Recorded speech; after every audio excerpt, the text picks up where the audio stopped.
Bonjour à toutes et à tous, c'est Kevin pour les Ludovores. Ah pardon, excusez-moi, je viens de recevoir une livraison, j'étais en train d'admirer la boîte parce que j'ai très hâte de l'ouvrir. J'hésite même à vous faire un petit unboxing, alors que je déteste visionner des unboxings juste parce que je suis tellement enthousiaste à l'idée de l'ouvrir celui-ci. C'est un jeu que j'ai backé il y a presque 2 ans, 1 an et demi je crois, que j'attendais de pied ferme. C'est vraiment un des 3-4 jeux que j'attendais le plus en réception, et il est arrivé aujourd'hui. Je me tâte, je sais pas, est-ce que juste après cette vidéo, est-ce que je me ferais pas un micro-unboxing? Je sais pas du tout comment on fait un unboxing, mais c'est juste pour le fun, pour partager mon enthousiasme vis-à-vis de ce jeu et du matériel. Je sais pas, on verra bien. Quoi qu'il en soit, laissez-moi poser cette âne mort sur la table.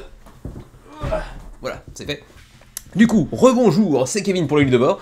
Nous voici revenus pour le menu crowdfunding hebdomadaire, comme à l'habitude, et sans plus tarder, sans autre introduction, eh bien on va passer directement au petit point hebdomadaire sur la chaîne, que voici, et pour une fois, j'ai quand même pas mal de nouveautés à aller souligner, puisque cette semaine, vous le voyez, on a eu 2 nouveautés avec la review ici, donc notre premier numéro de Sur le Grill, notre nouvelle émission de review de jeux. Alors quelle est la différence avec les autres reviews qu'on faisait jusqu'à présent? Eh bien c'est tout simplement que les reviews qu'on fait habituellement sont sur des prototypes Kickstarter, etc. Et donc des jeux qui ne sont pas encore sortis, il s'agit plutôt de premières impressions sur des jeux qui vont se lancer en campagne de financement participatif, et qui vont arriver d'ici 1 an et demi, etc. Ou bien des reviews qui n'en sont pas, c'est-à-dire des parties suivies d'un petit instant premières impressions sur un jeu que l'on vient de recevoir.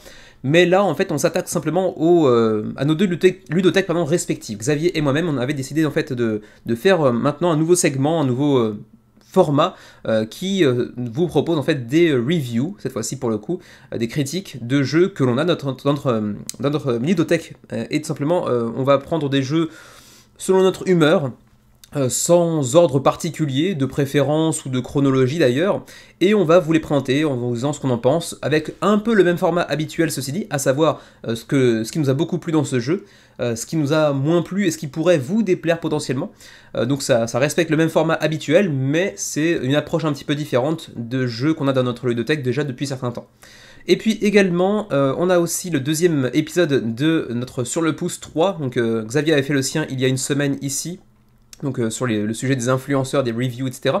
Et du coup, ça m'a pas mal inspiré, et je me suis dit, tiens, je vais en faire une partie 2, avec d'autres arguments, avec une présentation légèrement différente, avec quelques points de précision par rapport à ce que Xavier avait pu avancer, parce qu'il signifiait plusieurs fois que j'avais probablement la même opinion, ce qui était pour la large partie vrai, mais je voulais apporter quelques petites précisions, et du coup je l'ai publié hier soir. Donc voilà, c'est deux vidéos un petit peu inhabituelles sur la chaîne, donc, que je vous encourage vivement à aller vérifier, à aller checker. Pour ce qui est du sondage de la semaine, voici les résultats. Alors comme on pouvait facilement l'imaginer, From the Moon est très loin devant, il est parti sur la Lune tout simplement, 33 voix, donc c'est quand même un paquet d'avance sur Inaros Fallen qui arrive 2e avec 10 voix. Et ensuite le reste c'est un petit peu moins visiblement intriguant selon vous, même s'il y a quand même quelques jeux assez intéressants. Sentinels of the Multiverse, je pense qu'il est pas spécialement un jeu qui intéresse tellement la sphère francophone parce qu'il n'y a pas de version francophone simplement, alors que c'est un jeu qui a l'air vraiment sympa sur le papier. Ensuite, The Quest Kids Giant Adventure, je ne l'ai pas encore vu, donc peut-être qu'il faudrait que je check avant de commencer véritablement l'émission, parce que j'ai pas cru le voir sur Kickstarter, ou alors c'était sur GameFound et je l'ai pas vu, bon, à vérifier. Même chose d'ailleurs pour Tiny Ninja Tournament, que j'ai pas encore vu, mais s'il est là déjà lancé, je le prendrai quoi qu'il arrive. Donc c'était une semaine assez légère en termes de projets pour lesquels vous pouviez voter, et en plus j'ai oublié de mettre le petit champ de tulipe habituel, mais bon ça c'est pas très grave. Et du coup, eh ben, ce sera un petit peu plus rapide que les dernières semaines qui étaient un petit peu plus chargées en termes de quantité. Du coup, sans plus tarder, on part dans les 3 parties habituelles, à savoir l'entrée, les projets un petit peu moins intéressants mais qui ont le mérite d'exister, les plats principaux avec donc les projets, disons, de niveau médian, et puis une dernière partie avec les gros projets de la semaine, avec donc bien évidemment From the Moon, puisque vous l'avez élu de loin comme étant le jeu le plus intéressant de cette semaine, ainsi que Inaros Fallen parce qu'il est en 2e et qu'il est intéressant, et que en plus, d'ici à ce que cette vidéo soit publiée, eh bien vous aurez notre review du jeu également, donc bon, il me semble logique de le présenter comme un gros projet de la semaine. Et puis il y en aura un 3e que j'ai oublié de mentionner dans le sondage de la semaine, mais qui aurait dû y figurer, donc je vous laisse deviner de quel jeu il s'agit.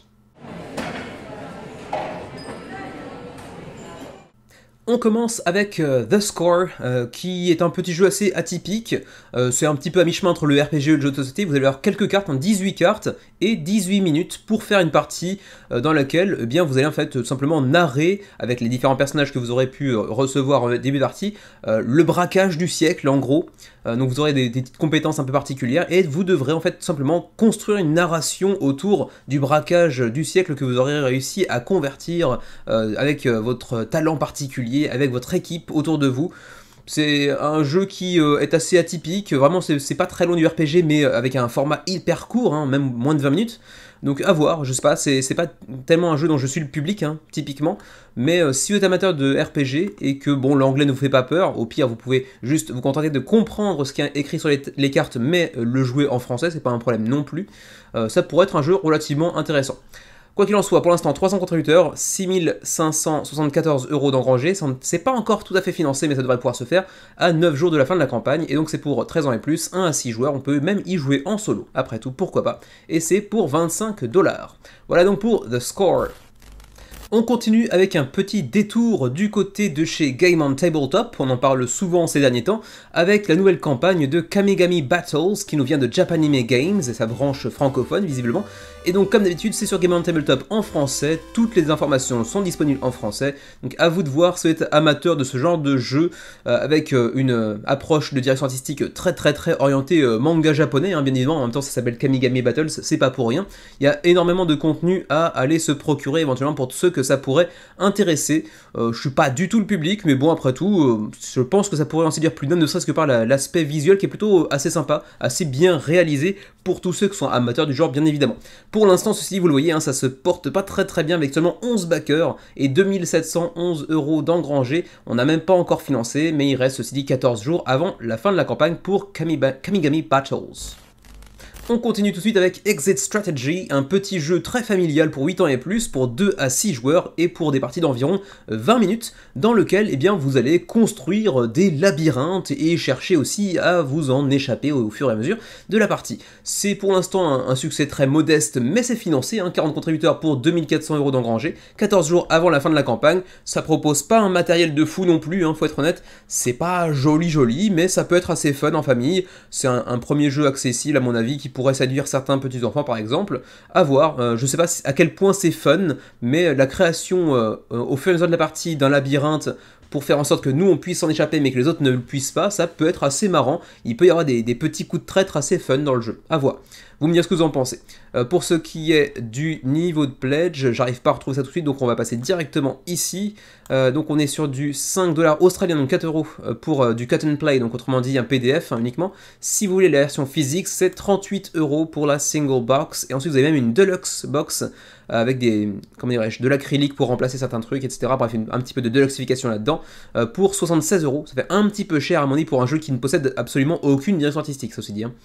Vous me direz ce que vous en pensez pour Exit Strategy. Pour tous les amateurs, et ils sont très nombreux, de Gloomhaven et Frosthaven, eh bien vous avez désormais des tapis de néoprène disponibles, non officiels ceci dit, du côté de chez GameFound. C'est Crafting Kingdoms qui s'en occupe et qui vous propose donc des tapis, des playmats de néoprène pour les deux jeux, hein, que ce soit Gloomhaven et Frosthaven. Donc à vous de voir si vous êtes suffisamment fan pour aller deluxifier encore un petit peu plus votre jeu, parce que bon, je pense que beaucoup de gens l'ont déjà deluxifié d'une manière ou d'une autre, et là c'est une manière supplémentaire de le deluxifier un petit peu plus, et puis d'ajouter un petit peu d'ergonomie aussi au tout. Voilà, donc si on est très fan de Gloomhaven, et je ne doute pas qu'il y en aura certainement parmi les personnes qui regardent cette vidéo, ça devrait être un projet relativement intéressant. Attention, encore une fois, ceci dit, hein, ce n'est pas une campagne soutenue par l'éditeur original de Gloomhaven et Frosthaven. C'est juste du fan-made, entre guillemets, même si Crafting Kingdoms n'est pas à son coup d'essai, si je me souviens bien. Quoi qu'il en soit, 111 backers, 12 millions d'engrangés, c'est pas un gros succès non plus, ceci dit, hein. Il reste 21 jours avant la fin de la campagne, c'est sur GameFound, c'est pas un jeu, mais du matériel de deluxification pour un jeu, non officiel qui plus est, donc bon, on peut comprendre que ce soit pas aussi populaire que ce qu'on aurait pu escompter, mais malgré tout, si vous êtes intéressé, si vous êtes amateur de ces deux jeux, ça pourrait malgré tout vous plaire. Si vous êtes nostalgique des bornes d'arcade avec Street Fighter, avec qu'est-ce qu'il y avait encore, je connais très peu les jeux de combat Tekken, qu'est-ce qu'il y avait encore, Mortal Kombat par exemple, là, les jeux d'arcade des années 90, début 2000, eh bien vous pourriez vous intéresser potentiellement à Fatal Knockout, qui nous vient d'Angleterre et de Crap Studios, donc c'est le 6e projet sur Kickstarter. Un éditeur dont j'avais pas spécialement beaucoup entendu parler jusqu'à maintenant, d'ailleurs ça se confirme avec seulement 88 contributeurs, c'est pas énorme. Qu'est-ce qu'ils avaient pondu jusqu'à présent? Landscape, Food Time Battle in Space, ouais, rien que je connais quoi en gros, hein. Non, rien du tout. Et c'était généralement très très petit, hein. Annulé, 58, 102, 132, ouais donc c'est des tout petits projets qui ont fait des très petits résultats également. Fatal Knockout devrait pouvoir financer à terme parce que le seuil de financement est assez maigrelet quand même, hein. On est sur du 7800 € pour financer, on est déjà à 88 contributeurs donc ça devrait faire un petit peu mieux que les précédents projets, mais ça reste un projet tout à fait confidentiel. C'est pour 1 à 2 joueurs exclusivement, pour des parties de 20 à 30 minutes et pour du 14 ans et plus.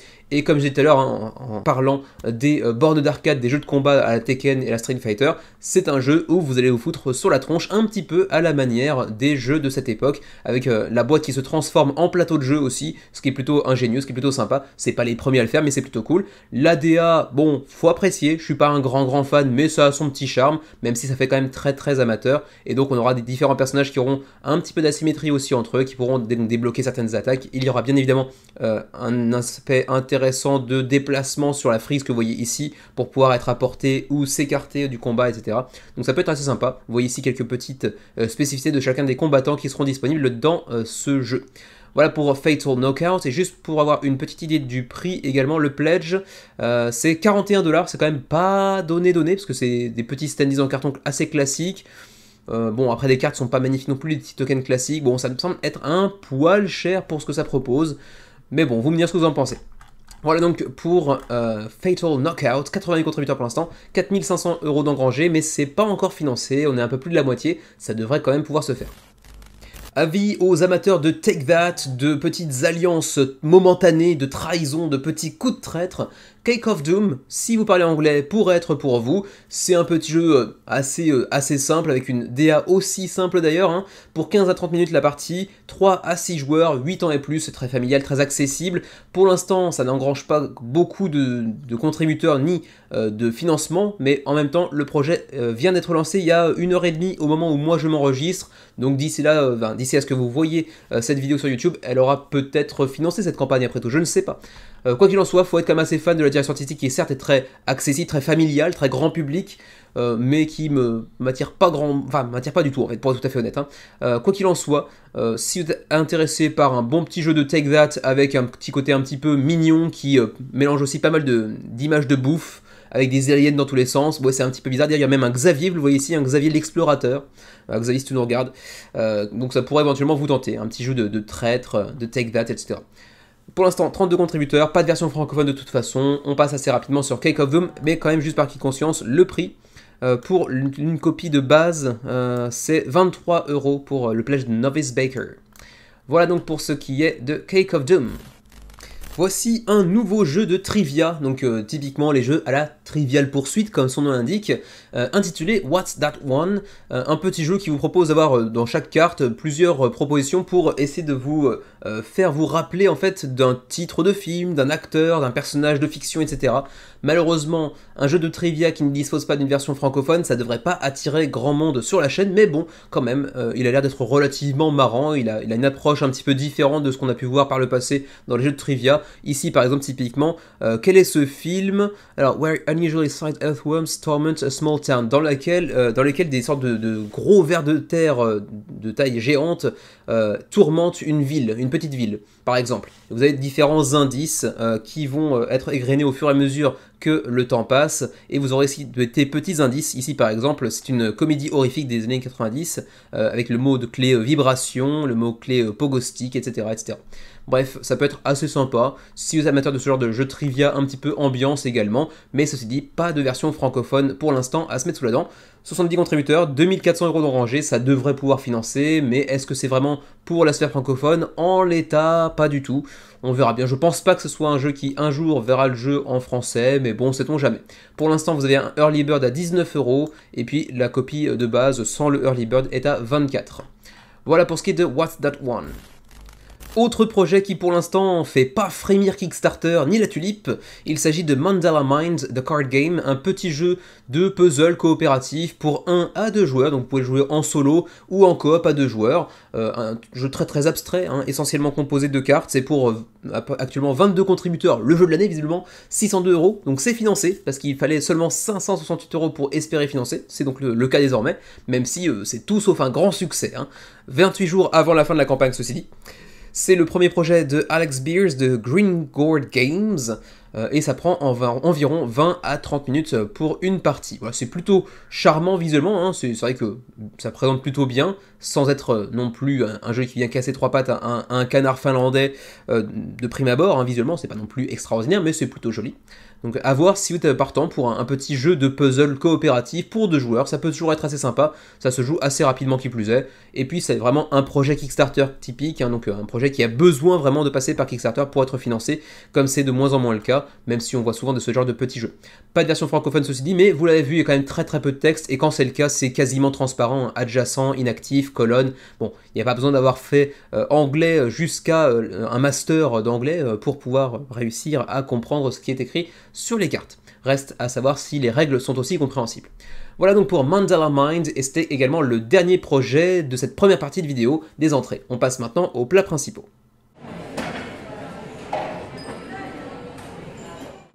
Le nouveau Button Shy Games est arrivé, et en fait il y en a même 2 pour le coût d'un, hein, pour le prix d'un, pardon, enfin pas pour le prix d'un parce qu'en réalité vous allez payer pour les 2 si vous les voulez tous les 2, mais en une seule campagne, 2 jeux. Voilà, c'est une très longue phrase pour dire très peu de choses. Cette nouvelle campagne se présente donc avec 2 jeux intitulés River Wild et Ancient Realm, 2 jeux produits conçus par Steven Aramini, que vous connaissez peut-être pour Sprawlopolis, le gros succès de Button Shy Games qui est en français intitulé Megalopolis si je me souviens bien. Vous savez qu'en français c'est cette nouvelle gamme de micro-jeux, micro-games je crois, publiée par Matago depuis 6 mois, 1 an environ. Et donc c'est eux, un Button Shy Games, qui sont derrière à l'origine ces petits micro-jeux que vous voyez de plus en plus fleurir dans les boutiques grâce à Matago. Donc Steven Aramini avait pondu le plus gros succès à ce jour de Button Shy Games, et il revient avec 2 nouvelles propositions, River Wild et Ancient Realm. Pour l'instant, gros succès, hein, 2200 contributeurs approximativement, avec 40 000 € d'engrangés, ce qui est un très beau résultat pour un éditeur qui produit des jeux vraiment très peu chers, même si quand on prend les petites extensions, etc., ça peut faire grimper le prix assez rapidement au final, hein. Il reste 8 jours avant la fin de la campagne, donc tenez-vous sur les aguets parce que ça passe assez rapidement. Comme souvent avec Button Shy Games, ce sont des campagnes assez courtes d'environ 10 à 12 jours. Quoi qu'il en soit, de quoi s'agit-il cette fois-ci? On va commencer par River Wild, puisque c'est celui qu'on nous présente en premier dans la campagne. C'est un jeu où l'on va chercher à créer une sorte de paysage, de panorama un petit peu harmonieux, disons, avec pour base une rivière et aussi un petit mélange de set collection et de placement de tuiles, qui ne sont pas ici des tuiles mais des cartes. On va utiliser les différents embranchements que vous voyez ici, à gauche comme à droite, qui sont autant de bras de rivière qui vont venir se connecter, et on va devoir essayer de respecter certains critères pour scorer, tout simplement. Ces critères peuvent être parfois, enfin généralement j'ai l'impression, associés à différents animaux que vous trouverez parfois sur les berges de la rivière, et donc vous devrez faire en sorte de faire des combinaisons de cartes qui sont en mesure de répondre aux critères en question, et donc de scorer.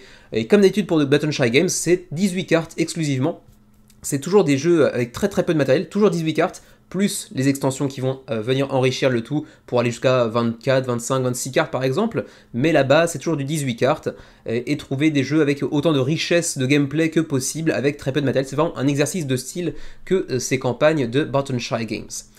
Ensuite, vous avez la petite extension gratuite, comme toujours, hein, pour Button Shy Games, il y a toujours une extension gratos. Cette fois-ci, il s'agit de Wildscapes, qui vient ajouter des petits bouts pointus qui sortent de la rivière. Je ne sais pas très bien à quoi ça correspond, et j'ai un peu la flemme de lire. Il y aura apparemment des ponts qui vont être ajoutés pour pouvoir certainement permettre à certains animaux qui sont du côté droit de la berge de pouvoir être considérés comme étant du côté gauche, et vice-versa, j'ai l'impression. Et puis peut-être également des montagnes qui viendront faire barrage à la rivière, par exemple. Ensuite, on a aussi Ancient Realm, donc le deuxième jeu de cette campagne, toujours par Steven Aramini, donc, qui est un jeu de construction de civilisation avec différentes ressources, assez classique, hein, donc du bois, de la pierre, comment dirais-je, des céréales, etc. Un petit peu d'argent également, et à partir de ça, on va chercher à construire différentes merveilles, à engager certaines personnes pour aller bénéficier d'encore plus de bonus de production, etc. Donc c'est un peu jeu de construction de civilisation, mais encore une fois en 18 cartes exclusivement, avec un petit peu de gestion de ressources. Ça peut être assez intéressant.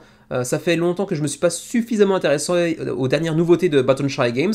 Ancient Realms pour le coup me tente pas mal. Donc à voir, mais par contre c'est vrai que pour les frais de port vers le Japon, c'est pas toujours très amical, mais malheureusement nous, pour l'instant, c'est le seul moyen qu'on a d'accéder au jeu de Baton Shy Games. Vous pouvez tout simplement vous contenter d'attendre la version de Matago en VF, donc ça peut être quand même, comment dire, une raison suffisante de ne pas backer et d'attendre tout simplement la VF par Matago. Ensuite, la petite extension gratos, voilà, c'est là. Monuments and Misfortunes, donc apparemment certains monuments supplémentaires, j'imagine, et puis peut-être également des catastrophes, j'imagine. Oui, Salvager, Cave In, Fountain, Aqueduct Mine, Blight. Donc là, ici, on voit qu'il y aura peut-être des éléments de, comment dire, de famine, de petits monuments historiques à aller construire, etc., qui vous rapporteront encore plus de points de victoire pour la fin de la partie, etc., etc. Pour ce qui est des niveaux de pledge, on a 5$ pour le print and play, hein, c'est toujours une option disponible pour les Baton Shy Games, donc 5 $, le print and play pour River Wild et Ancient Realms, plus leurs extensions respectives. Ensuite, si vous voulez les versions physiques, c'est 12$ pour River Wild ou pour Ancient Realm. Si vous voulez les deux, vous avez une petite ristourne, ça vous coûtera 20$ pour avoir les deux, plus les extensions bien évidemment. Ensuite, vous pouvez aussi, comme souvent avec Baton Shy Games, faire un bundle, donc un tir croisé, un tir groupé à 50$ pour avoir les nouveautés, donc River Wild et Ancient Realms, plus également les 3 jeux phares de l'éditeur, à savoir Sprawlopolis, donc en français Megalopolis, si je ne me trompe pas, Tassie Marcy par la créatrice de Wingspan, et puis Skulls of Sadlek, qui est à ce jour, selon moi, mais c'est tout à fait subjectif, le meilleur jeu de cet éditeur pour l'instant, qui s'appelle L'Ossuaire de Sadlek, qui en français, si mes souvenirs sont bons, un jeu avec une énorme rejouabilité, qui est vraiment très sympa, avec là encore une fois des règles expliquées en 2 minutes, mais une vraie petite profondeur de jeu, avec des extensions qui viennent enrichir un petit peu la rejouabilité également. Un deuxième bundle aussi, toujours avec Sprawlopolis, mais également avec Rove, qui est un jeu solo, tout comme d'ailleurs Food Chain Island, qui est également un jeu solo, qui a fait ses preuves, qui jouit d'une plutôt belle réputation. Ensuite, en add-on, vous pouvez aussi ajouter d'autres jeux de la collection de Baton Shy Games via leur site également. Pour le shipping, pour l'Union Européenne, c'est 16$, donc vraiment, c'est pas très intéressant en termes de shipping, hein, de 16 à 26$ en fonction du pledge que vous choisissez, plus 4 jeux supplémentaires que vous pouvez ajouter via leur site, et il faudra aussi passer par la TVA dans le Pledge Manager de GameFound. Pour ce qui est du Canada, c'est 14 à 24$, et puis pour nous, ce serait 19$ à 29$, donc c'est pas forcément très rentable pour des jeux qui finalement coûtent quasiment la même chose. Voilà pour ce qui est donc de cette nouvelle campagne qui présente donc deux nouveaux jeux de Steven Aramini, River Wild et Ancient Realm. Pour l'instant, c'est un très beau succès, comme on pouvait l'imaginer. Hein. Steven Aramini, c'était quand même le créateur du jeu phare de cet éditeur, donc c'était assez couru d'avance, même si je pense que, pour ma part, Ancient Realm semble bien plus intéressant que ne l'est River Wild, mais attention, prenez ça avec des pincettes, je n'ai joué à ni l'un ni l'autre pour l'instant. Alors, attention, un jeu où on va sauver des juifs, intéressant. Ceci dit, c'est pas un jeu où on va parler de la Deuxième Guerre mondiale, mais bon, comme ils se sont un petit peu fait taper sur la gueule tout le long de leur existence, ça correspond après à toutes les périodes possibles. Ils peuvent faire une suite de jeux sur le sujet, c'est pas un souci. Il s'agit cette fois-ci de Purim, qui pour l'instant est à 120 contributeurs, donc c'est pas un gros succès, hein, 6 000 € d'engrangés sur 7 500 nécessaires, 21 jours avant la fin de la campagne, et c'est un projet qui vient de Funhill Games, j'ai pas souvenir de connaître cet éditeur-là, qui vient des États-Unis apparemment, qui avait fait quoi avant? OT Fantasy Draft Game, connaissez pas du tout, Disciple Detective, connaissez pas du tout, Wisdom of Solomon, connaissez pas du tout, et King of Israel, connaissais pas du tout. Bah du coup c'est très orienté judaïsme tout ça, hein. Salomon, Kings of Israel, ok, pourquoi pas après tout, pourquoi pas, chaque communauté a droit à ses jeux visiblement, hein, pourquoi pas j'ai envie de dire. Oui, là, je suis en sueur, j'ai dit le mot juif 2-3 fois depuis 30 secondes, je suis en sueur, je vais me faire banner de YouTube. Quoi qu'il en soit, Purim, c'est pour 1 à 4 joueurs, 14 ans et plus, et pour des parties de 60 à 90 minutes. C'est plutôt bien illustré, c'est plutôt joli, en tout cas la couverture, on va voir un petit peu ce qu'il en est du reste, mais vous le voyez que le reste est pas vilain non plus. Alors c'est pas époustouflant visuellement parlant, mais c'est pas dégueulasse. C'est un petit jeu coopératif de gestion de main et également de contrôle de territoire, Et oui, on n'est pas habitué à avoir des contrôles de territoire coopératifs, mais apparemment ça existe, et il va falloir tout simplement protéger les juifs de leur destruction, hein, de leur éradication par les 10 fils de Haman. Alors pour le coup, je suis pas très versé dans l'histoire du judaïsme et tout ce qui est récit abrahamique et eschatologie, hein, j'y connais pas grand chose, mais c'est intéressant ceci dit. Bon, encore une fois, les cartes, hein, visiblement, c'est pas dégueulasse, mais bon, c'est pas non plus formidable, hein, soyons tout à fait honnêtes. Mais bon, par curiosité, c'est vrai qu'un petit jeu de gestion de main qui mélange aussi du contrôle des territoires, mais tout ça en coopératif, j'ai envie de dire, pourquoi pas. À tenter un jour, à aller baquer, non, c'est pas un jeu qui m'intéresse suffisamment, mais quand même, je trouve pas ça inintéressant sur le papier. En plus, on a différents effets de cartes disponibles. Donc ça, c'est toujours intéressant d'avoir des cartes qui vous permettent différents effets et vous devez en choisir parmi un ou deux, ou parfois parmi les trois. Donc ça, c'est relativement intéressant. J'aime bien les jeux qui proposent des cartes avec différents effets possibles, mais qui nécessitent toujours de sacrifier l'un ou l'autre des effets pour pouvoir accéder à celui que vous souhaitez. Donc ça, c'est plutôt cool. Ensuite, allons voir un petit peu combien ça coûte et qu'est-ce que ça contient. Une large map du bassin méditerranéen, on va dire, hein, de la zone concernée. Ensuite, 62 cartes, c'est pas un jeu très riche en cartes pour le coup. 11 tokens, 85 cubes de bois et puis 5 petits meeples. Donc du coup, ça devrait pas être très cher à produire. Et on peut espérer avoir un prix pas trop dégueulasse non plus. On va aller voir ça tout de suite. Je ne vois pas le prix du jeu, donc on va passer directement ici, ça ira plus vite. Purim Board Game, 34 €. 34 €, c'est effectivement pas très cher, c'est plutôt abordable. Ensuite, on a quoi ici? C'est la même chose, plus un reprint de Wisdom of Solomon, donc un ancien jeu du même éditeur, pour 67 €. Et en termes de frais de port, j'aurais dû regarder un peu plus dans le détail avant d'en parler, parce qu'apparemment, c'est livré exclusivement aux États-Unis. We will not be shipping games internationally. Donc on l'a dans le fion, voilà, dans l'oignon, devrais-je dire, hein, pour éviter de me faire démonétiser.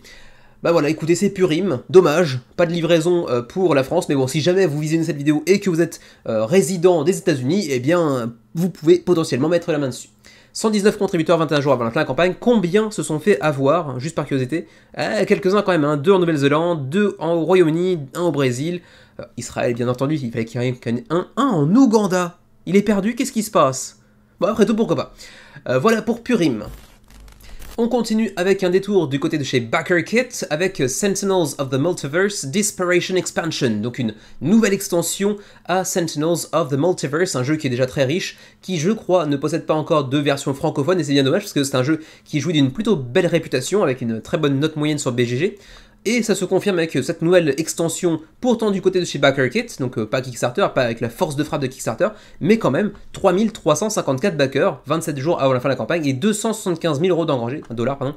Donc c'est quand même un très beau départ pour cette nouvelle extension de Sentinels. Alors qu'est-ce que vient rajouter Disparation à ce jeu?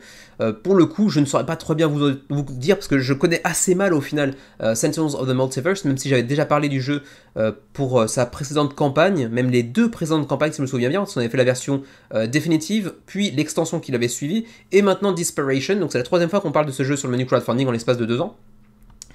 Mais en gros, c'est un jeu, vous allez voir des héros qui ont été conçus pour l'univers de Sentinel of the Multiverse, donc pour la Definitive Edition que vous voyez ici. Et je pense que ça va tout simplement ajouter de nouveaux héros, de nouveaux ennemis, de nouveaux adversaires, de nouveaux pouvoirs, etc. etc. Ça rappelle un petit peu les X-Men, etc. Sauf qu'il n'y a pas de licence Marvel derrière, c'est vraiment sa propre licence. Et je crois qu'il y a aussi un jeu en application pour pouvoir éventuellement vous faire la main, pour voir un petit peu si c'est un jeu qui pourrait vous plaire.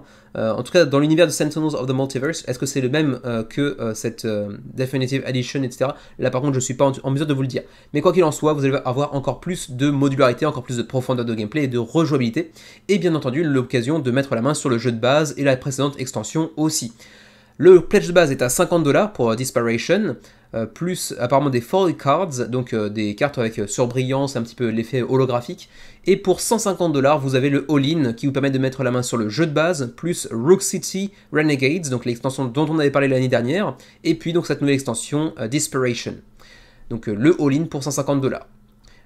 Ensuite, il y a aussi des petits add-ons par-ci par-là, mais bon, ça, on passe, ma foi. Le gameplay reste le même, hein, vous allez choisir des héros en début de partie, vous aurez des vilains sur lesquels vous devrez taper, tout en réussissant à rester en vie, comment dirais-je, à faire en sorte que vos partenaires autour de la table le restent également. Bref, c'est un jeu coopératif où on va chercher à maltraiter des vilains avant qu'ils ne puissent eux-mêmes maltraiter la ville, bien entendu. D'ailleurs, si vous êtes amateur de manga ou d'anime, je l'étais de moins en moins ces dernières années, mais quand même, j'avoue que My Hero Academia, c'est quand même très sympa dans une thématique assez similaire. Donc voilà, si vous êtes amateur, que vous voudriez vous remettre un petit peu aux animés, My Hero Academia, c'est très sympatoche. Ensuite, apparemment, il y aura 6 nouveaux héros, 9 nouveaux vilains, 5 nouveaux lieux, encore plus d'événements et d'événements critiques pour tous les vilains également. Donc avec un jeu qui va pas avoir une véritable narration, mais qui va avoir une narration, comment dit-on déjà, émergente, j'oublie toujours, je mélange les mots. Une narration qui va venir émerger de gameplay en vérité, puisque vous allez pouvoir concevoir votre propre récit au fur et à mesure que la partie se déroule, mais il n'y a pas de narration à proprement parler. Donc c'est un jeu assez sympathique sur le papier. J'aimerais bien tester un jour d'ailleurs. Même si je ne suis pas fondamentalement très public de Marvel, de DC Comics, etc. Les comics, les super-héros de manière générale, c'est pas un truc pour lequel j'ai un grand intérêt. Quoi qu'il en soit, pour ce qui est du shipping, il y a un gros bloc de texte vraiment illisible. On espère qu'il y a mieux que ça. Voilà, c'est ici. Alors pour... oh là là, il y a beaucoup de trucs. Ah non mais attendez, ici, Update Worldwide Shipping, donc apparemment il y a des estimations, ok, ça va, ça me rassure. Union Européenne, 26 à 39 $ de frais de port, ok, mais pour quel pledge? Les deux ou un seul? Le jeu de, enfin l'extension là ou le all-in? Je sais pas, on verra bien. Ensuite, pour ce qui est de la Suisse par exemple, où êtes-vous amis suisses? Vous n'êtes pas là. Il y a Gibraltar mais il n'y a pas la Suisse. Bon, pour le reste du monde, j'ai l'impression que c'est entre 36 et 45. Ah non, c'est la Everywhere Else que vous voyez ici, 69 à 98 avant taxe. Donc ouais, ça peut coûter assez chéro hein, au final. Ah mais si la Suisse était dans la zone A, excusez-moi, j'avais zappé. La Suisse est dans la zone A, donc 26,69 également. Pour le Canada, c'était où d'ailleurs? C'était ici aussi, ok, pas de souci. Et pour les États-Unis, c'est un peu moins cher bien évidemment, mais ça devrait pas intéresser grand monde sur la chaîne. Voilà donc pour Sentinels of the Multiverse Desperation, cette nouvelle extension à Sentinels, qui fait encore une fois un gros succès, hein. Ils ont bien fait parler la poudre, avec 3354 contributeurs pour l'instant, 27 jours avant la fin de la campagne, et 275 000 € d'engrangés en l'état. C'est encore une fois un très beau succès, et c'est vraiment un jeu que j'aimerais bien tester un jour, à terme, parce que ça a l'air d'être assez sympatoche, même si, encore une fois, les super-héros, c'est pas trop ma cave. Et du coup, c'est tout pour les plats principaux de cette semaine. On va enfin pouvoir passer à la dernière partie. 3 gros projets de la semaine, 3 desserts, tous aussi succulents les uns que les autres, le seront-ils ou pas, ça on verra bien. Il y en aura un français, même 2 français en réalité, un qui se porte un petit peu mieux que l'autre, même si l'autre a un résultat qui pourrait être considéré comme étant un petit peu décevant aussi, et le troisième, bah vous le savez, hein, il s'agit de Inaros Fallin que vous avez mis en 2e place du sondage de la semaine, qui pour l'instant se porte pas très bien non plus, mais bon, on va voir ça ensemble en détail.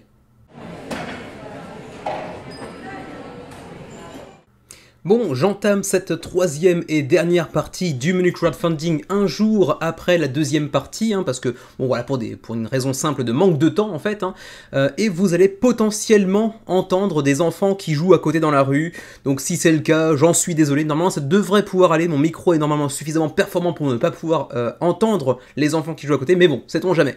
Quoi qu'il en soit, on aborde donc les 3 derniers projets, les 3 projets les plus intéressants selon moi ou selon vous via le vote de la semaine, le sondage de la semaine. On commence par donc Biotop de Paladis Games, le premier jeu de Paladis Games, du côté de chez Game on Tabletop, directement en VF puisqu'il s'agit d'un projet français, pour 12 ans et plus, pour 1 à 5 joueurs et pour 30 minutes par joueur autour de la table. Et pour l'instant, ma foi, pour une 2e tentative, à peu près 1 mois après la précédente, ben, ça se passe toujours pas très bien. Il y a eu des copies vendues, si j'ai bien compris, à Cannes, durant le Festival international du jeu. Les retours sont plutôt bons, on a plutôt un jeu qui a l'air d'être qualitatif et qui en plus de ça a une assez jolie direction artistique, c'est plutôt joli. Mais le fait est que durant le festival de Cannes, c'était vendu peut-être un peu moins cher que ce qui est proposé durant ce projet de Game on Tabletop, me semble-t-il, hein, mais corrigez-moi si ce n'était pas le cas.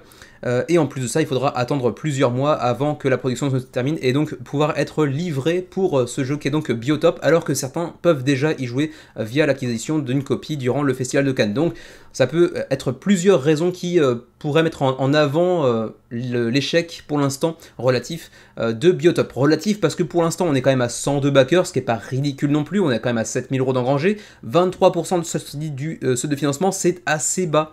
On est à peine à un quart du seuil de financement. Alors ceci dit, on n'est pas sur Kickstarter mais sur Game on Tabletop, donc comment dirais-je, le mécanisme habituel qui veut que si vous n'avez pas financé au moins un 75% à la fin de la première semaine sur Kickstarter, la campagne ne se présente pas sur les meilleurs auspices. Est-ce que c'est aussi valable sur Game on Tabletop? Je suis un petit peu moins connaisseur à ce sujet. Ceci dit, il reste 18 jours avant la fin de la campagne, donc il y a quand même moyen d'aller chercher un financement à mon avis, mais pour l'instant c'est pas très bien parti, soyons honnêtes.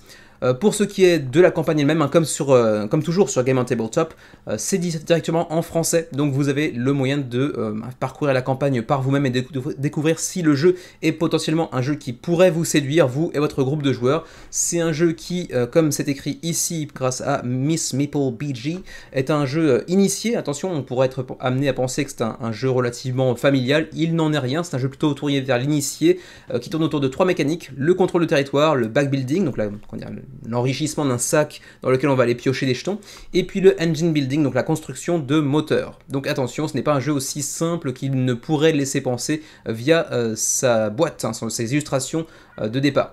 Pour le reste, vous avez ici une présentation de ce que ça peut avoir comme allure une fois sur la table installée. C'est plutôt joli, c'est pas extraordinairement deluxe en termes de production, de qualité de production, mais ça prend plutôt bien pour un premier jeu qui plus est. C'est plutôt prometteur pour l'avenir de Palladies Games, même si malheureusement ils ne livrent pas au Japon pour des raisons qui sont les leurs et qui peuvent tout à fait se comprendre, qui sont des raisons, disons, morales, que je peux entendre, même si du coup j'aurais certainement pas l'occasion de mettre la main dessus.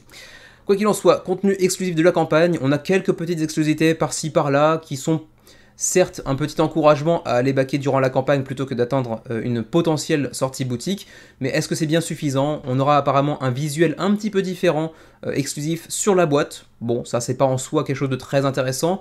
60 disques de territoire en bois, alors est-ce qu'ils sont en carton dans la version de base peut-être? Un jeton d'initiative en bois, pareil peut-être que c'était en carton dans la boîte d'origine, et puis un jeton cycle en bois, donc bref, plein de petits jetons en bois qui, j'imagine, sont potentiellement produites en carton durant la version, pour la version de base on va dire, mais là encore à vérifier. Ensuite, continuons pour ce qui est du contenu. Vous avez ici les différents plateaux d'écosystèmes que vous pourrez utiliser. Alors j'imagine qu'il n'y a pas d'asymétrie, mais là encore à confirmer. Je crois pas qu'il y ait d'asymétrie dans le jeu. Ensuite, 20 cartes de biotope, 88 cartes d'espèces, très bien illustrées. Vraiment, c'est un jeu qui est plutôt joli, vraiment visuellement parlant. Les animaux sont très bien représentés. Après, c'est vrai que les tuiles de paysage sont un peu moins classe, certes, mais bon après... c'est des tuiles, c'est pas forcément très facile de faire un paysage vu du dessus qui soit vraiment super charmant, donc bon ça je peux le comprendre. 70 jetons, 5 sacs en tissu et ensuite 160 cubes en bois. Plus donc le petit kit Deluxe pour 10 €, enfin d'une valeur de 10 €, mais inclus dans le pledge durant cette campagne. On arrive ensuite au comment jouer, donc une petite partie pour vous expliquer un petit peu comment se déroule justement une partie, c'est très mal formulé tout ça. Une partie de Biotope se joue en 5 cycles avec 6 modes de découverte. En début de partie, vous déterminez les sources des points de victoire communes, donc une sorte de pool de missions communes à tous les joueurs. Au début de chaque cycle, vous allez puiser dans votre sac de cubes de 4 couleurs différentes que vous répartirez sur les cartes de Biotope de ces couleurs, et ces cubes représentent la matière organique extraite du sol par les plantes de votre écosystème. Durant un cycle, vous allez alterner vos actions à tour de rôle afin de coloniser le plateau central et de développer et optimiser votre écosystème. C'est donc là qu'entre en ligne de mire la facette, disons, contrôle de territoire du jeu. Les actions sur le plateau central vous permettront de vous étendre et de déplacer vos territoires et même d'en prendre à vos adversaires. Donc il y a aussi un petit peu de de confrontation, même si c'est pas non plus du dude on the map comme ils disent chez nos amis anglophones, à savoir donc des batailles rangées entre différentes factions. Là c'est, disons, des batailles plus pacifiques, mais en termes de mécanisme, ça y ressemble trait pour trait.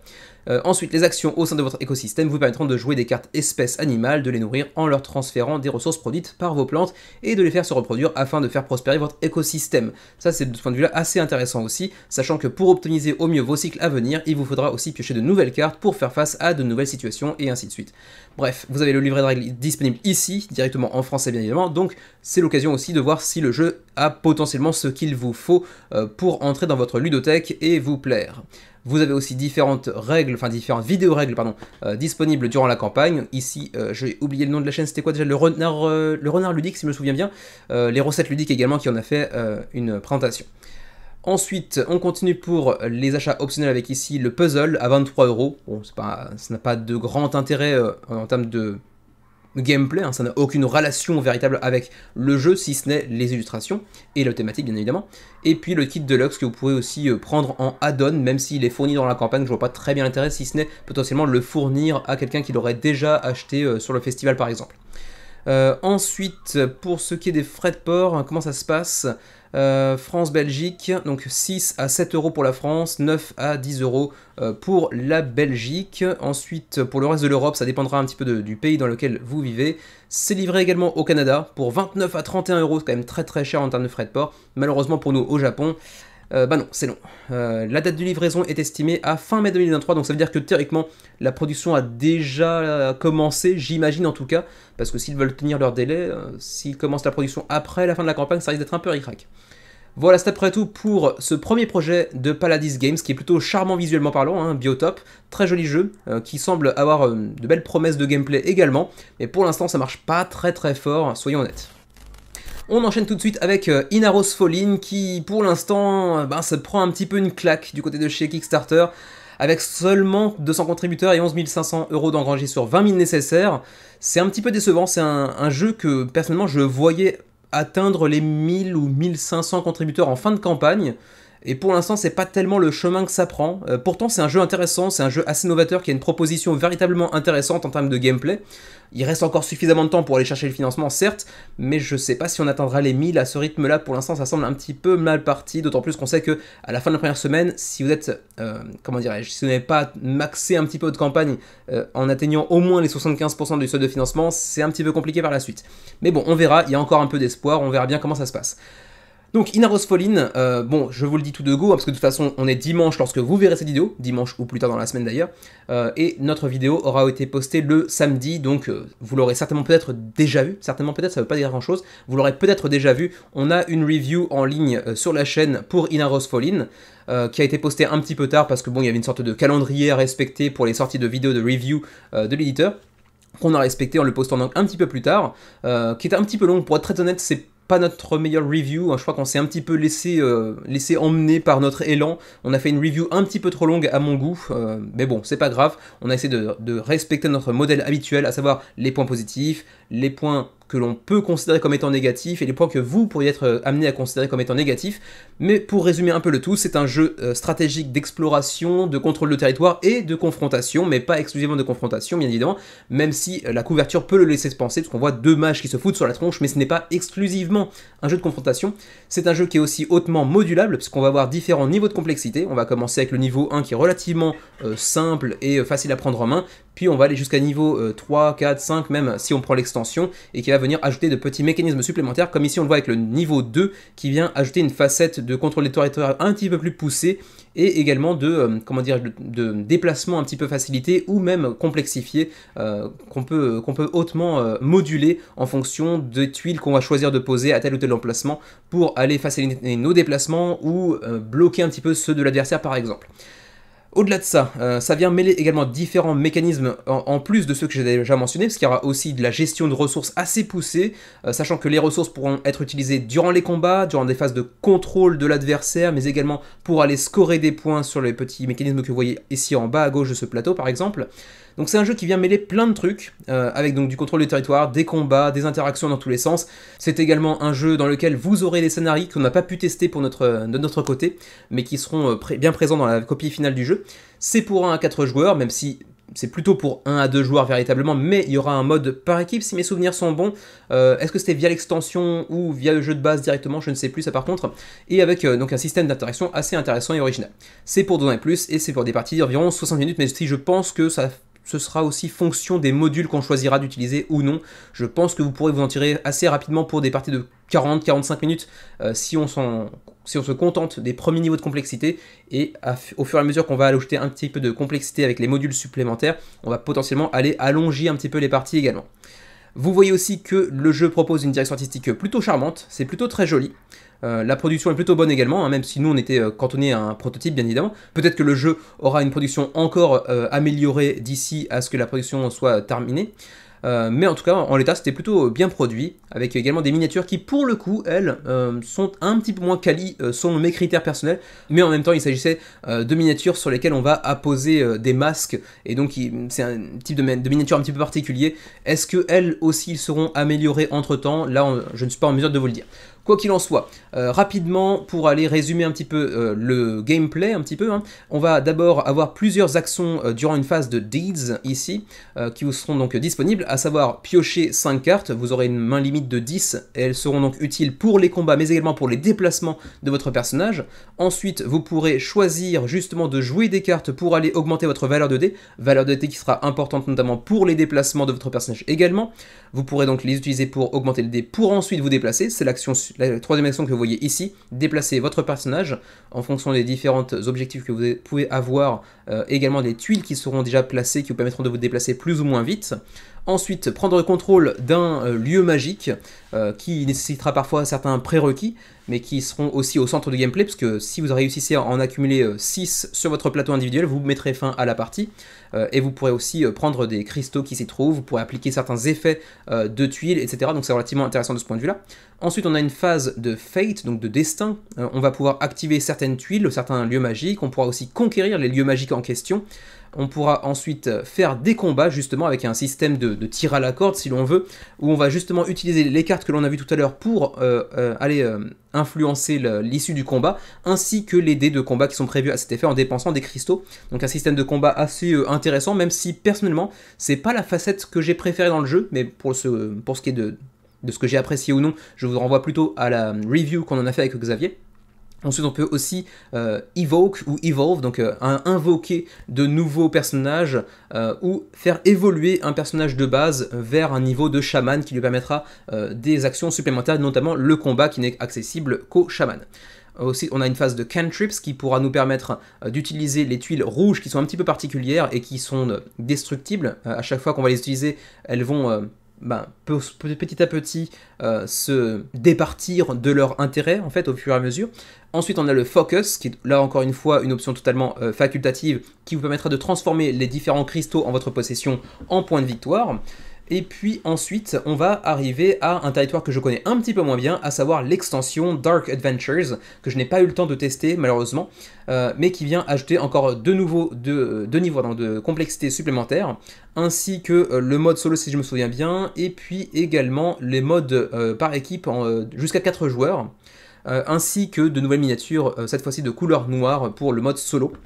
Donc pas mal de petits ajouts, ainsi que les Story Missions, donc 7 missions qui viennent ajouter un petit peu de fluff, parce que dans le jeu de base, c'est vrai que le thème est assez peu présent, comme on le mentionnait Xavier et moi-même dans la review, mais par contre ce sera complété via cette extension par des petites missions solo scénarisées, donc ça aussi c'est plutôt sympa en termes d'ajout. Voilà ce que ça peut donner aussi en termes de présence sur table, que cet ajout d'extension avec les miniatures qui vont avec, les petites tuiles qui vont bien, qui viennent ajouter encore un peu plus de complexité au jeu. Ensuite, continuons avec le What's in the Box pour ce qui est du base game. Alors pour le jeu de base, donc vous avez ce plateau que vous voyez ici, ainsi que le plateau de combat à côté. Vous avez ensuite les petits meeples pour les chamans ainsi que pour les followers, donc les apprentis on va dire. Sachant que vous pourrez les faire progresser de apprenti à chaman également. Les plateaux personnels pour chacun des deux joueurs autour de la table, ou pour un seul si vous jouez en solo. Les dés de combat, les dés de shadow, donc que vous pourrez faire progresser pour les utiliser pour notamment les déplacements, entre autres choses. Les territoires de tuiles magiques, il y en a un paquet. Il y en a 9 rouges, il y en a 12 de forêt, il y en a 16 de récifs, on va dire. Il y en aura quand même beaucoup des tuiles avec une très très forte rejouabilité, d'autant plus qu'elles ne seront pas forcément placées au même endroit, dans le même ordre à chaque partie, donc ça aussi c'est une assez forte rejouabilité, une assez bonne profondeur de jeu. Plutôt sympa de ce point de vue-là. Ensuite, les cristaux magiques que vous voyez ici, les tuiles de shadow, les tuiles d'ombre qui sont utilisables dans le niveau 2, les tokens d'évocation qui, elles aussi, si je me souviens bien, sont valables à partir du niveau 2. Et puis enfin, les Shadow Cards que vous pourrez utiliser pour les combats, mais également pour aller influencer le niveau de votre dé, par exemple. Pour la Deluxe, on va aussi ajouter des vraies miniatures, cette fois-ci, qui viendront s'agrémenter de petits masques de chaman que vous pourrez accoler directement dessus, ainsi que du double épaisseur pour remplacer le plateau de base.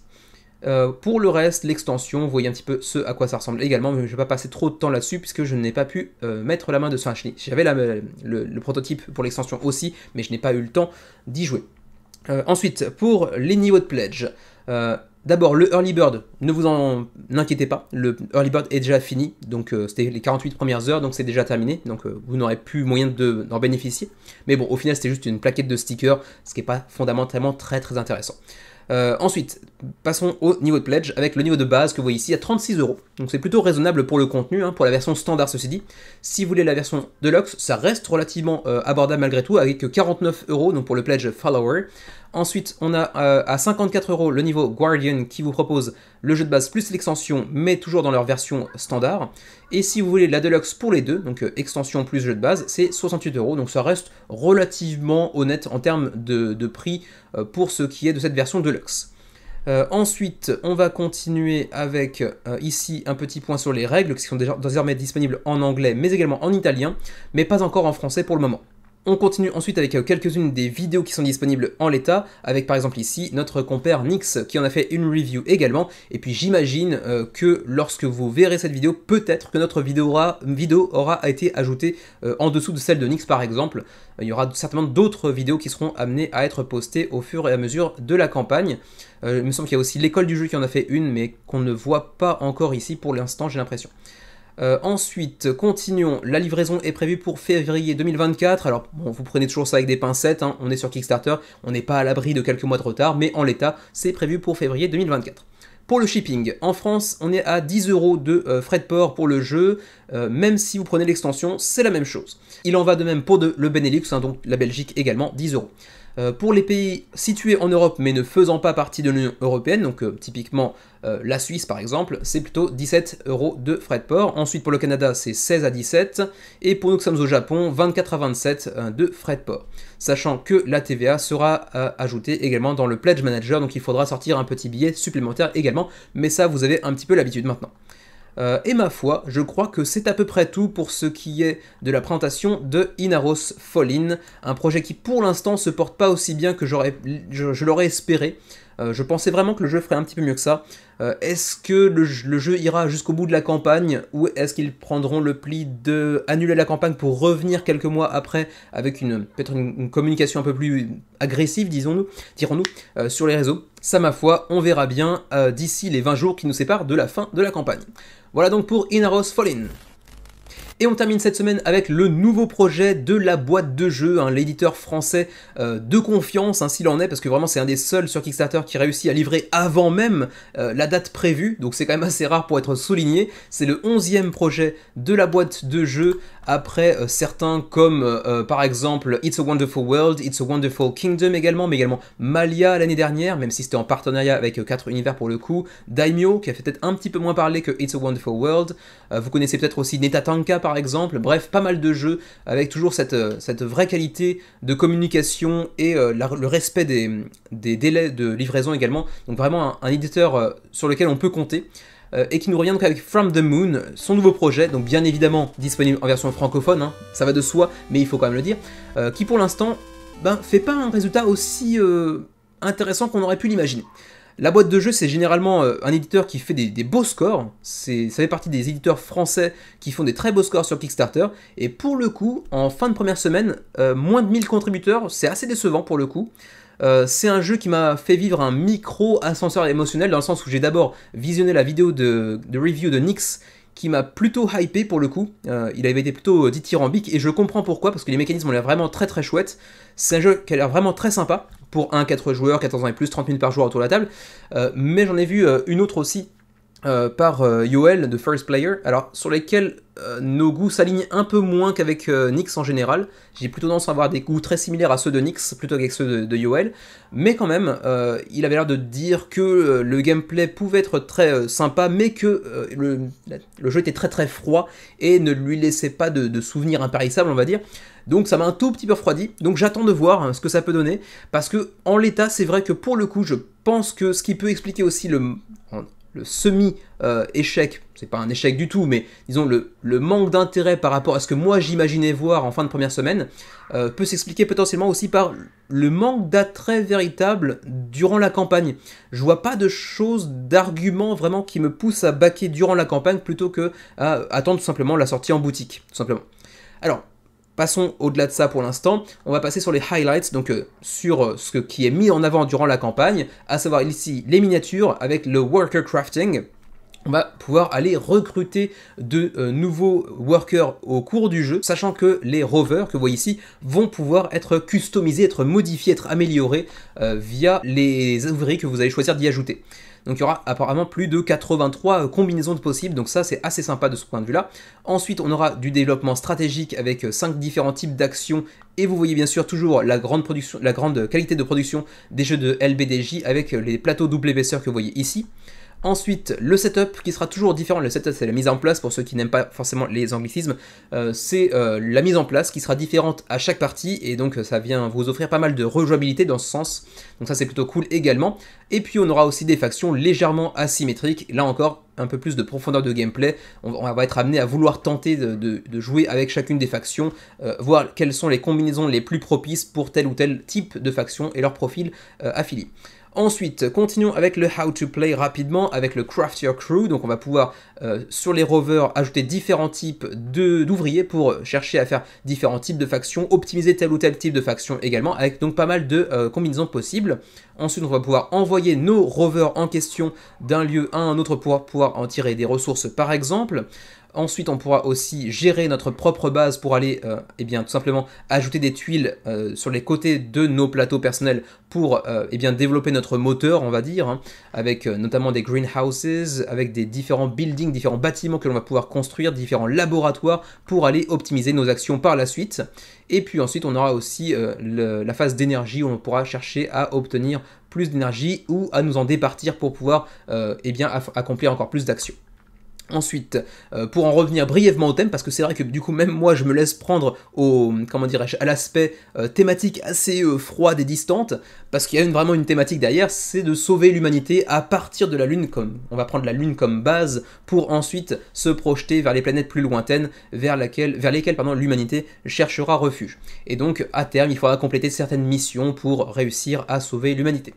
Ici, vous avez donc les règles en téléchargement libre en français pour voir un petit peu ce que ça peut donner, si ce sont des mécanismes qui sont susceptibles de vous plaire. Il n'y a rien de mieux que la lecture des règles pour ça, à moins qu'éventuellement vous ayez des reviews ou même, encore mieux, des let's play, donc des explique parties disponibles durant la campagne. Mais pour ça, j'ai pas checké tellement les vidéos autres que celles de Nyx et de First Player, donc à voir.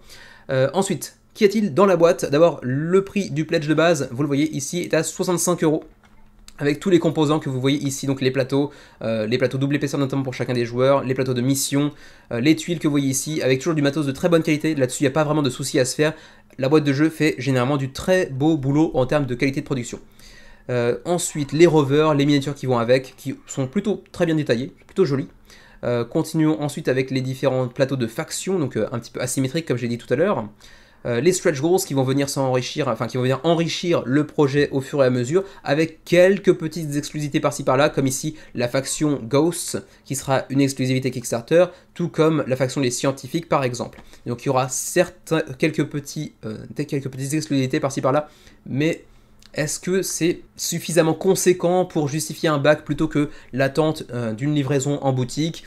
Là, je suis un petit peu moins convaincu en l'état, mais c'est vrai qu'avoir des nouvelles factions asymétriques, c'est toujours super intéressant pour enrichir le jeu, sachant que certaines d'entre elles ne seront pas exclusives à Kickstarter, comme ici on le voit avec les architectes.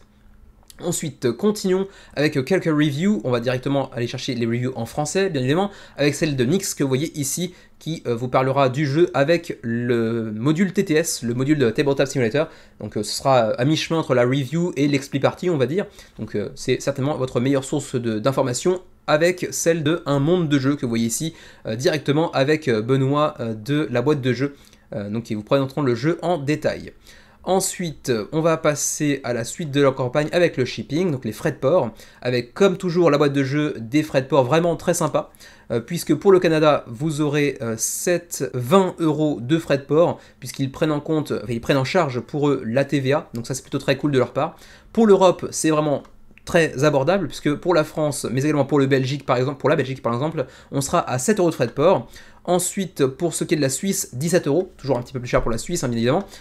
Et puis ensuite, pour les dom-toms, bien évidemment, je pense que vous êtes habitués, hein, les frais de port pour les dom-toms, c'est très très méchant. Il faut vraiment le vouloir, hein, 160 € pour la Nouvelle-Calédonie. Bon, voilà, c'est un petit peu rédhibitoire. Pour nous qui sommes au Japon, ma foi, c'est quand même très abordable aussi, puisqu'on est à 11 € de frais de port pour le Japon, donc ça reste très tentant. Pour l'instant, je me tâte encore un peu, et oui, je sais, c'est dégueulasse, mais j'hésite. From the Moon me tente bien, les mécanismes ont l'air vraiment très très sympas, mais je sais pas, c'est vrai qu'il y a un petit truc, thématiquement, qui m'attire pas suffisamment, et puis aussi en termes de direction artistique, c'est vrai que il est très joliment illustré, mais c'est très gris. Bon, voilà, faut le savoir, faut voir si c'est une thématique et une direction artistique susceptible de vous plaire, parce que mécaniquement, je suis convaincu que c'est un jeu qui est vraisemblablement très très bon, et j'ai toute confiance en les propos de Nyx là-dessus, donc je sais que si ça lui plaît, ça devrait me plaire également. Mais je sais pas, la thématique, vous savez que les trucs en relation avec l'espace, etc., c'est pas trop mon truc au demeurant, et c'est vrai que, bon, c'est assez terne, c'est très très sobre, pour le dire un peu moins négativement, un peu moins péjorativement, mais je sais pas, pour l'instant je suis encore on the fence, comme disent les anglophones, je sais pas encore si je vais pledger ou non, il reste encore un petit peu de temps pour prendre une décision, on verra bien. Pour ce qui est de From the Moon, projet très intéressant qui aurait pu être mon coup de cœur de la semaine, mais la thématique m'attire pas suffisamment, comme vous le savez, moi et l'espace, ça fait deux. Et puis ma foi, c'est après tout pour From the Moon, et puis également pour le menu de la semaine. J'ai pas grand chose à ajouter cette semaine, si ce n'est que tout à l'heure je vous parlais Enfin tout à l'heure, c'était hier pour moi, mais tout à l'heure pour vous, je vous parlais d'une livraison de jeux pour laquelle j'avais presque envie de faire un unboxing, mais très honnêtement, je saurais pas comment rendre un unboxing intéressant.